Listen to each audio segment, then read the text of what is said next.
Morning બાળકો, પ્રકરણ 9 ચાલી રહ્યું છે. ઘણું બધું આપણે કામ કરી પણ ચૂક્યા છે અને હજુ ઘણું બધું કામ બાકી છે. તૈયારી વ્યવસ્થિત તમે કરતા જશો, બરાબર છે. સંકલન વિકલન વારંવાર પ્રેક્ટિસની જરૂર છે. સૂત્રો તો ખાસ આવડવા જ જોઈએ.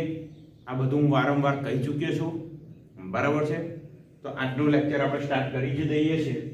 સ્વાધ્યાય 9.3 ની અંદર ઘણું બધું આપણે કામ થઈ ગયું છે. ખાલી 10મો દાખલો અને 11 12 નંબરના એમસીક્યુ આ બે બાકી છે. આ લેક્ચરમાં આ ટાઈપના જે પણ દાખલા છે એ બધા જ આપણે કમ્પ્લીટ કરવાના છે. એકાદ ઉદાહરણ છે સ્વાધ્યાય 9 પ્રકીર્ણ સ્વાધ્યાય 9 એની અંદર એકાદ દાખલો છે, જોઈ લઈશું આ લેક્ચરમાં જ બધું. ચાલો અત્યારે સ્ટાર્ટ કરીએ. સ્વાધ્યાય 9.3 નો દાખલા નંબર 10. જેનું કેન્દ્ર yx પર હોય અને ત્રિજ્યા કેટલી આપેલી છે 3 એકમ, તેવા વર્તુળોની સહંતિનું વિકલ સમીકરણ શોધવાનું છે. ચાલો અહીંયા આગળ વર્તુળનું વિકલ સમીકરણ શોધવાનું છે, પણ વર્તુળની ત્રિજ્યા કેટલી છે 3 એકમ, બરાબર છે. અને અહીંયા આગળ પાછી ઇન્ફોર્મેશન આપે છે કેન્દ્ર yx પર હોય. કેન્દ્ર yx પર હોય એનો મતલબ કેન્દ્રનો x યામ હંમેશા 0 આવશે અને y યામ આપણે કંઈક ધારી લઈએ સ્મોલ a, બરાબર છે. ચાલો અહીંયા આગળ આપું છું. અહીં વર્તુળો ની સહંતિ, વર્તુળોની સહંતિનું કેન્દ્ર ક્યાં આગળ છે? y અક્ષ પર છે. વર્તુળોની સહંતિનું કેન્દ્ર y અક્ષ પર છે. ધારો કે કેન્દ્રના યામ c 0a છે, બરાબર. કેન્દ્રના યામ કયા છે? 0a છે. અહીં પાછી ઇન્ફોર્મેશન આપી છે ત્રિજ્યા બરાબર r 3, ત્રિજ્યા બરાબર r બરાબર 3 એકમ, 3 એકમ છે, બરાબર છે. વર્તુળનું કેન્દ્ર અને ત્રિજ્યા બંને ઇન્ફોર્મેશન મળી ગઈ. અહીંયા 0a છે, અહીંયા આગળ 3 એકમ છે. તો therefore વર્તુળો ની સહંતિનું સમીકરણ, વર્તુળોની સહંતિનું સમીકરણ, ચાલો વર્તુળોની સહંતિનું સમીકરણ જાણીએ છીએ. વર્તુળનું જનરલ વ્યાપક સ્વરૂપ x - h નો વર્ગ y - a નો વર્ગ બરાબર r સ્ક્વેર. તો hk તરીકે અહીંયા આગળ 0a છે, r તરીકે 3 છે, તો સમીકરણ આવશે x - 0 નો વર્ગ વત્તા y - a નો વર્ગ બરાબર r સ્ક્વેર એટલે 3 નો વર્ગ. હજુ સહેજ સાદું રૂપ આપો તો અહીંયા x સ્ક્વેર વત્તા અને એવા રહેવા દો y - a નો વર્ગ બરાબર 3 નો વર્ગ થશે 9 અને કહી દો સમીકરણ નંબર 1. હવે જોઈ શકો છો સ્વેર અચળ કેટલા છે? માત્ર એક જ સ્વેર અચળ છે, બરાબર છે. તો એક જ વાર વિકલન કરી એને અહીંયા આગળથી લોપ કરવાનું છે. ચાલો એકવાર વિકલન કરી દો તો અહીંયા વિકલન થશે 2x + 2 y - a ગુણ્યા y નું વિકલન, y ડેશ a નું વિકલન તો 0, સામે 9 છે એનું વિકલન થઈ જશે 0, અચળ પદ છે. અહીંયા આગળ બહુ સરળ થઈ ગયો. y - a ને સૂત્રનો કરતા બનાવી દઈએ. સમીકરણ 1 તો છે આપણી જોડે. અહીંયા આગળથી y - a ને સૂત્રનો કરતા બનાવીએ અને આમાં કિંમત મૂકી દઈએ સમીકરણ નંબર 1 માં, તો આપણો દાખલો કમ્પ્લીટ થઈ જશે. ચાલો અહીંયા આગળ તો 2x ના લઈ જાવ સામે, તો અહીંયા મળે 2 ગુણ્યા y - a ગુણ્યા y dash is equal to -2x. 2 cancel. y - a ને સૂત્રનો કરતા y ડેશ જશે છેદમાં, તો y - a બરાબર -x ના છેદમાં y ડેશ અને કહી દઈએ 2 નંબર. હવે 1 અને 2 નો ઉપયોગ કરી સમીકરણ 1 માં y - a ની જગ્યાએ મૂકી દઉં છું -x y ડેશ, બરાબર છે. ચાલો બિલકુલ બાળકો અહીંયા આગળ જ ધ્યાન રાખો.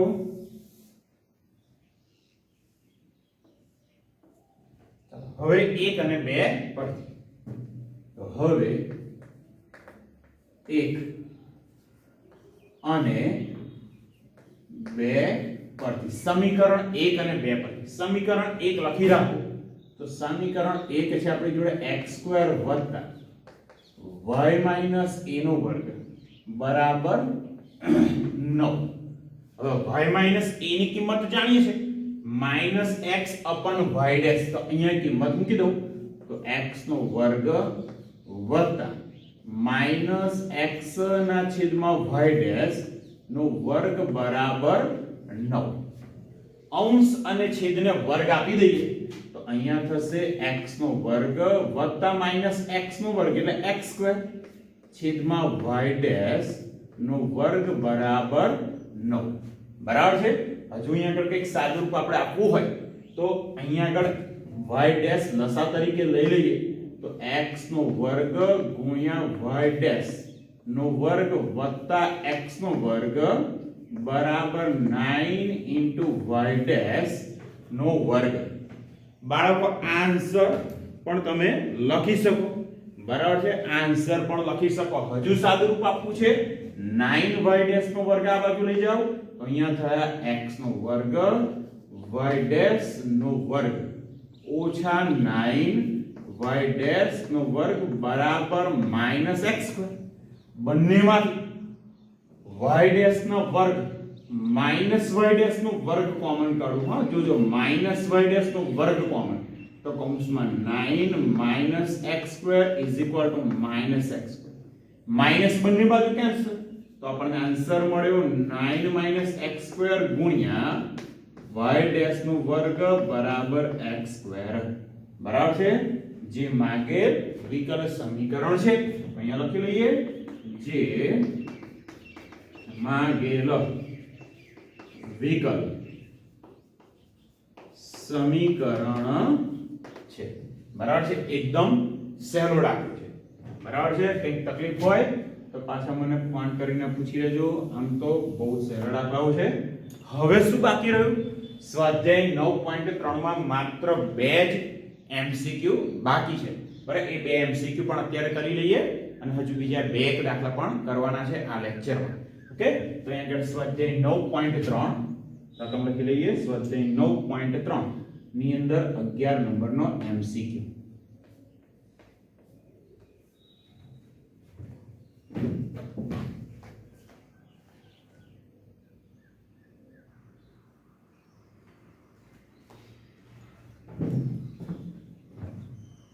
ચાલો બાળકો આગળ સ્વાધ્યાય 9.3 ના છેલ્લા 2 એમસીક્યુ 9.3 નો 11 અને 12. 11મા નંબરમાં મેં ઓપ્શન લખ્યા નથી. જોઈ લઈએ 11મો એમસીક્યુ શું કહે છે? નીચેનામાંથી કયા વિકલ સમીકરણનો વ્યાપક ઉકેલ c1 e⁻x c2 e⁻x છે? મતલબ એવો છે કે અહીંયા આગળ c1 અને c2 બે સ્વૈર અચળ છે તો જાણો છો બે વખત વિકલન કરવાનું થશે તો જે વિકલ સમીકરણ આવશે એની કક્ષા પણ કેટલી આવવાની? 2. બરાબર છે. બે વખત વિકલન કક્ષા પણ 2 અને c1 અને c2 નો આપણે લોપ કરવો પડશે. બરાબર છે. જોઈ લેજો અહીંયા આગળ બહુ જ સહેલો દાખલો છે તો જે વિધેય આપ્યું છે લખી દઉં પહેલા અહીં y c1 e⁻x c2 e⁻x વિકલન કરી દઉં.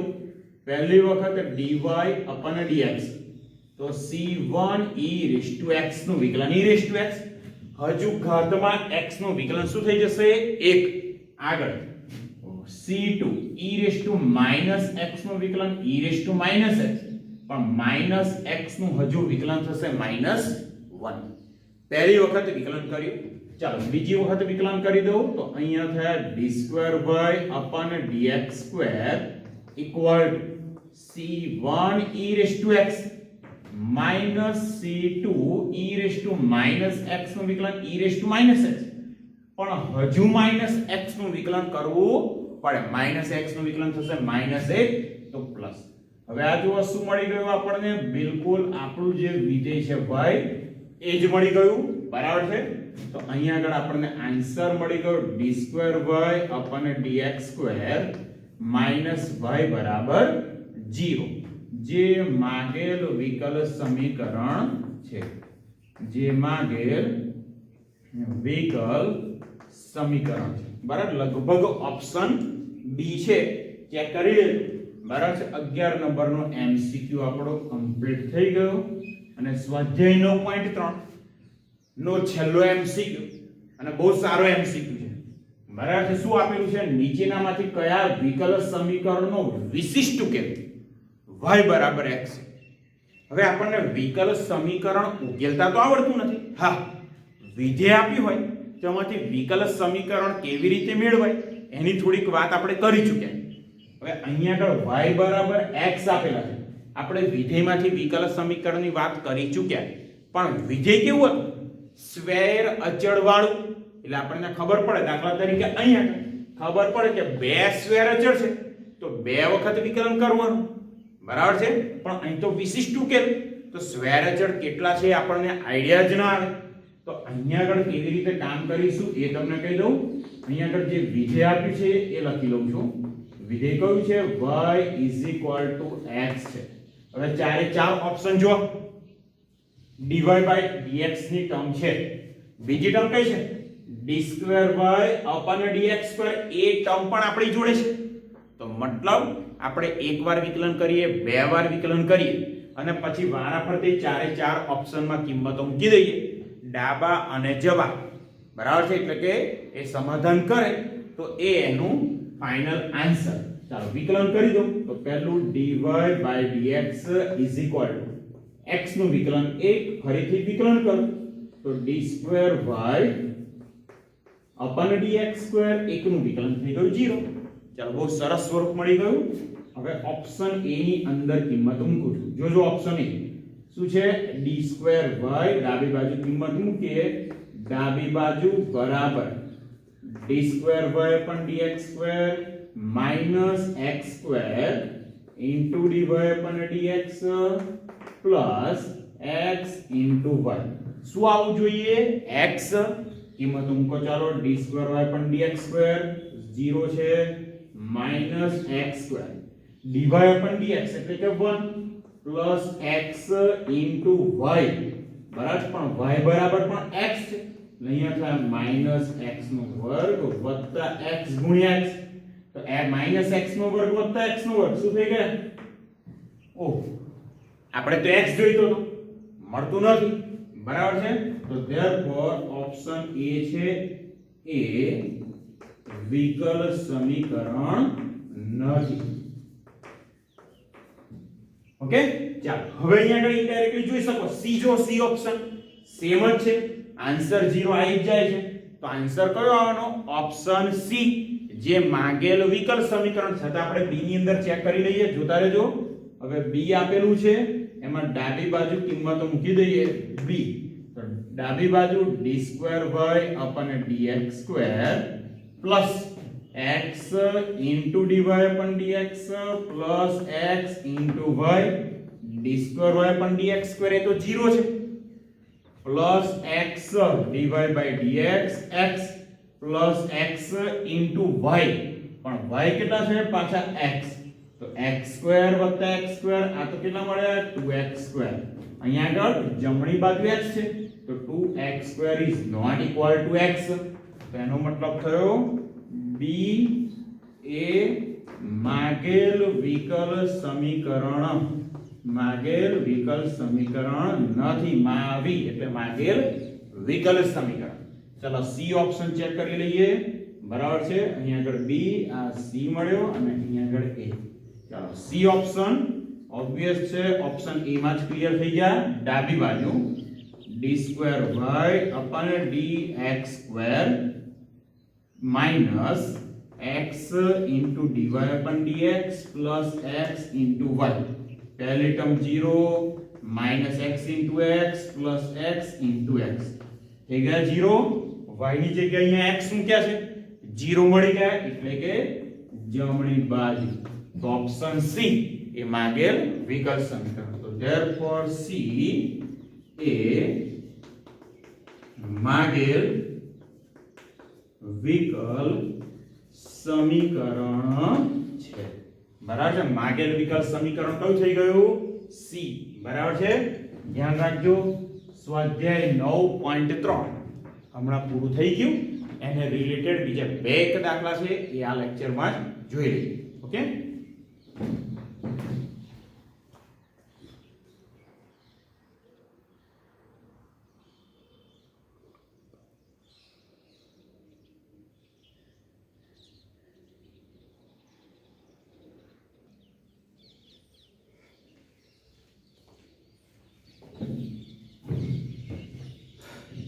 ચાલો બાળક આગળનું ઉદાહરણ સ્વાધ્યાય 9.3 છે. બિલકુલ એને રિલેટેડ છે અને સરળ પણ છે. હા, કદાચ થોડુંક લાંબુ હોઈ શકે. જોઈ લઈએ શું છે. દ્વિતીય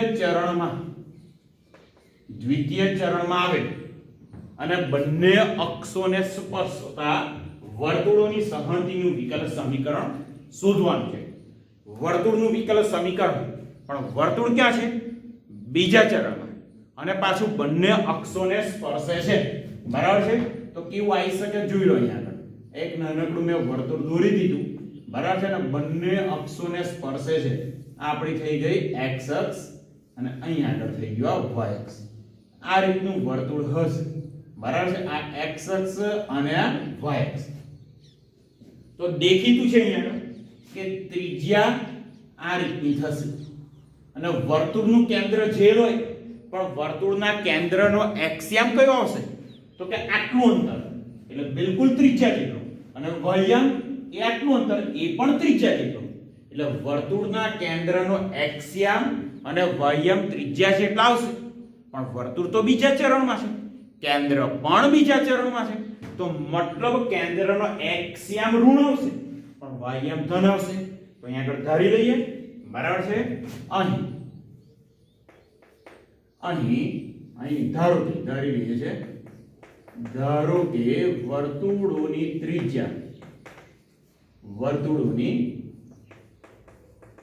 ત્રિજ્યા સ્મોલ a છે, તથા વર્તુળો ક્યાં આગળ છે? તથા વર્તુળો બીજા ચરણમાં અથવા તો દ્વિતીય ચરણમાં છે. વર્તુળો બીજા ચરણમાં છે તો કેન્દ્ર શું થશે? તો therefore અહીંયા લખી દઉં. તો therefore કેન્દ્ર C ના યામ, કેન્દ્ર C ના યામ -a + a છે. -a + a છે. કેન્દ્રના યામ થઈ ગયા. હવે વાત આવી વર્તુળના સમીકરણ. તો therefore વર્તુળો ની સહંતિ નું સમીકરણ, વર્તુળોની સહંતિનું સમીકરણ શું થશે? x - a નો વર્ગ વત્તા y - a નો વર્ગ = r² એટલે કે a². ચાલો વિસ્તરણ કરી દઉં. તો અહીંયા x નો વર્ગ, મધ્યમ પદ આવશે 2xa + a². અહીંયા વિસ્તરણ કરીએ. y² - 2ya + a² = a². બંને તરફ a² કેન્સલ થઈ ગયો. તો હવે શું મળ્યું જોઈ લઈએ. તો x નો વર્ગ પહેલા લખ્યો પ્લસ y નો વર્ગ વત્તા 2x a વાળી ટર્મ લખી દીધી. પછી લખું છું -2ya + a² = 0.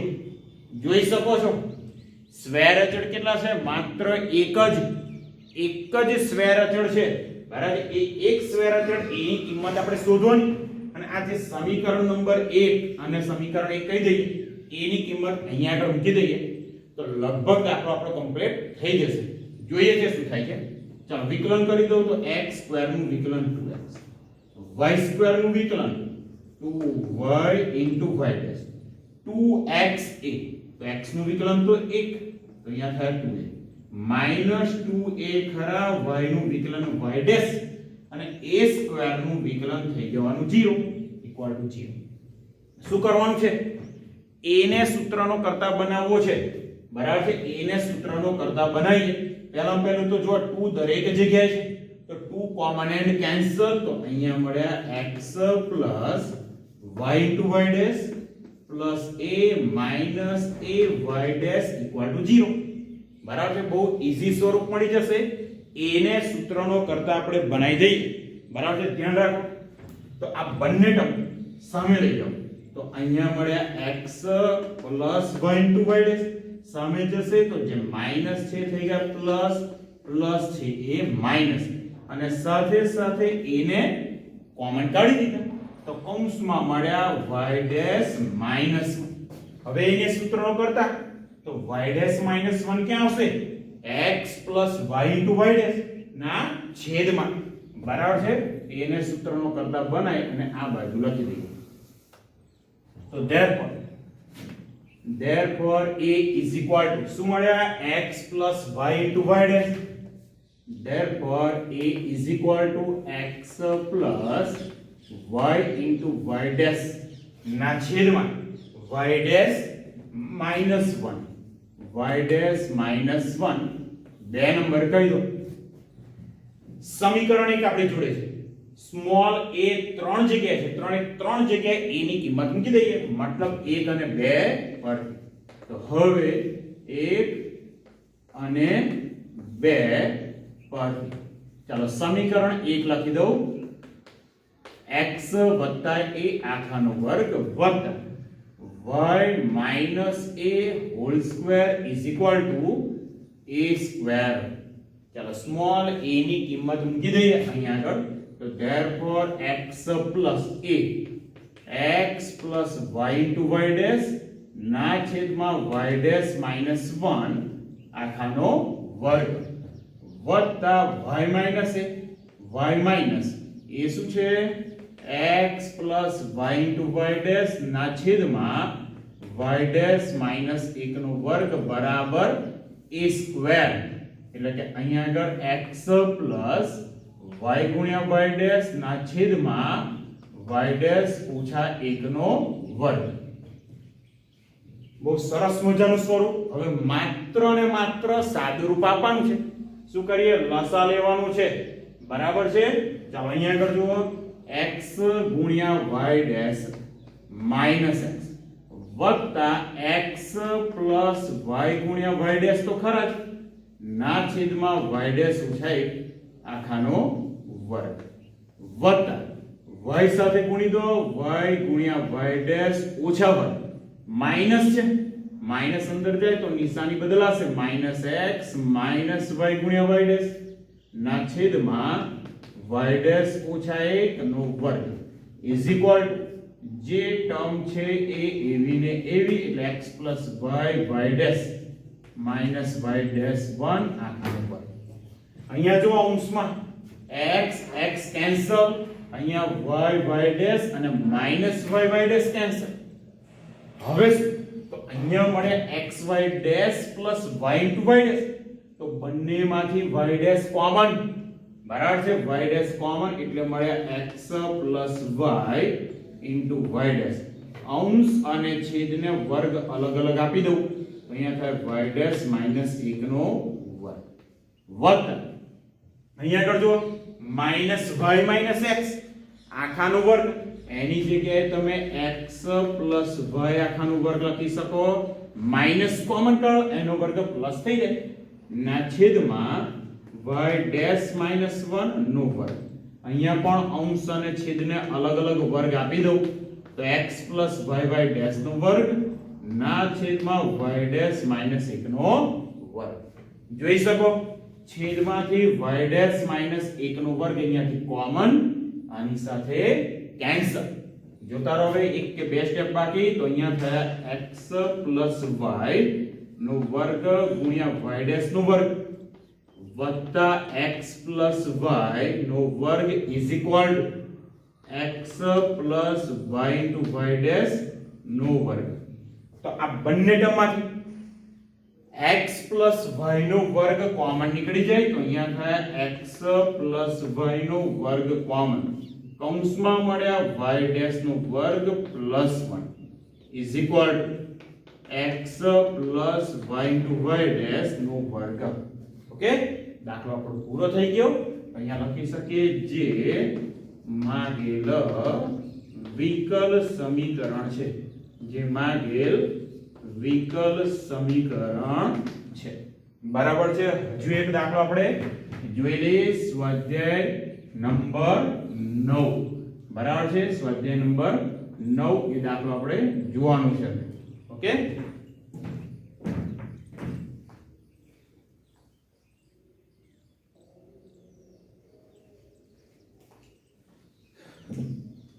ચાલો બાળકો, સ્વાધ્યાય 9 નો પાંચમો દાખલો આ મેથડનો છેલ્લો દાખલો અને બિલકુલ ઉદાહરણ 25 જેવું છે. એટલે પહેલા જ હું અહીંયા આગળ લખી દઉં છું, તમને હોમવર્કમાં આપવાનું છે. બરાબર છે. આ દાખલો હોમવર્કમાં છે પણ થોડીક વાત કરી દઉં. શું લખ્યું છે અહીંયા આગળ? પ્રથમ ચરણમાં આવેલા અને બંને અક્ષોને સ્પર્શતા વર્તુળોની સંહતિનું વિકલ સમીકરણ. એટલે આવું જ અહીંયા આગળ આ વર્તુળ ક્યાં આગળ હતું? બીજા ચરણમાં. તો અહીંયા આગળ વર્તુળ ક્યાં આગળ છે? પ્રથમ ચરણમાં. આકૃતિ તો લગભગ તમને આવડી જ જશે. બરાબર છે. આકૃતિ લગભગ આ રીતના જ આવવાની છે. તો અહીંયા આગળ ત્રિજ્યા તમે સ્મોલ a ધારી લો. ત્રિજ્યા કઈ ધારી લેવાની? Small a. તો અહીંયા આગળ આ સ્મોલ a થશે. તો અહીંયા આગળ કેન્દ્ર કયું આવશે? a. જ્યારે અહીંયા આગળ કેન્દ્ર હતું -a અને +a. તો સેમ દાખલો થશે. ખાલી અહીંયા આગળ x + a ની જગ્યાએ શું આવશે? x - a. આટલો ફરક પડશે. x - a. બાકી બધું જ છેલ્લે એની કિંમત શોધી અને કામ કરવાનું છે. બરાબર છે. અહીંયા આગળ થોડુંક લખી દઉં. ધારી લેવાની છે ત્રિજ્યા. ત્રિજ્યા શું ધારવાની? a. અહીંયા આગળ લખી દઈએ ધારો. બરાબર છે. તો therefore કેન્દ્ર શું થવાનું છે? કેન્દ્ર CAA થશે. તો therefore સમીકરણ વર્તુળનું સંહતિનું સમીકરણ x - a નો વર્ગ y - a નો વર્ગ બરાબર a². આવું કંઈક થવાનું છે. અહીંયા આગળ એક જ વખત વિકલન કરવાનું છે. યાદ રાખો, એક જ વખત વિકલન અને a છે એનો લોપ કરવાનો છે. ઓકે, તો અહીંયા આગળ સ્વાધ્યાય 9 નો પાંચમો દાખલો ઘરેથી આપું છું. કમ્પ્લીટ કામ કરી. મારા તકલીફ હોય તો મને કોન્ટેક્ટ કરજો. ઓકે, લેક્ચર અહીંયા પૂરો કરું છું. આને રિલેટેડ આ જે સ્વાધ્યાય 9.3 હતો એ આખો ટોપિક આપણો કમ્પ્લીટ થઈ ચૂક્યો છે. ઓકે, વધુ નવા ટોપિક સાથે આગલા લેક્ચરમાં મળીશું. ઓકે.